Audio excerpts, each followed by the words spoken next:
ڈاکوؤں کا ایک گروہ ڈاکہ زنی کے لیے ایک ایسے مقام پر پہنچا جہاں کھجور کے 3 درخت تھے۔ ان درختوں میں سے ایک درخت خشک تھا اور 2 پھلدار تھے۔ ڈاکو وہاں آرام کے لیے لیٹے تو ڈاکوؤں کے سردار نے دیکھا کہ ایک چڑیا پھلدار درخت سے اڑ کر خشک کھجور پر جا بیٹھی ہے اور تھوڑی دیر کے بعد وہاں سے پھر اڑتی ہے اور پھلدار درخت پر جا بیٹھتی ہے اور پھر وہاں سے اڑ کر اسی خشک درخت پر آ بیٹھی ہے۔ اسی طرح اس نے کئی چکر لگائے۔ سردار نے یہ دیکھا تو تجسس کے لیے خشک درخت پر چڑھا۔ اوپر جا کر دیکھا کہ ایک اندھا سانپ سب سے بلند ٹہنی پر لپٹا ہوا ہے اور منہ کھولے ہوئے ہے۔ وہ چڑیا اس کے لیے کچھ لاتی ہے اور اس کے منہ میں ڈال دیتی ہے۔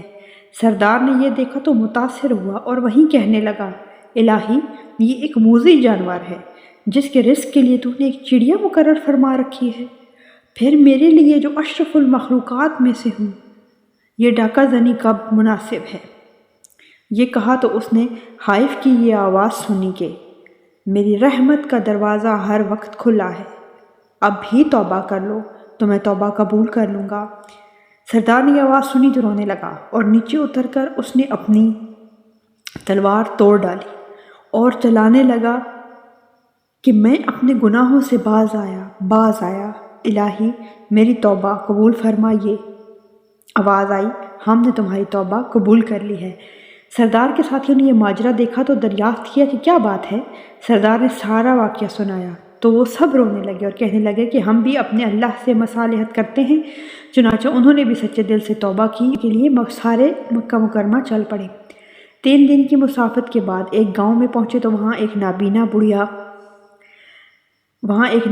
نابینا بڑھیا دیکھی جو سردار کا نام لے کر پوچھنے لگی کہ اس جماعت میں وہ بھی ہے۔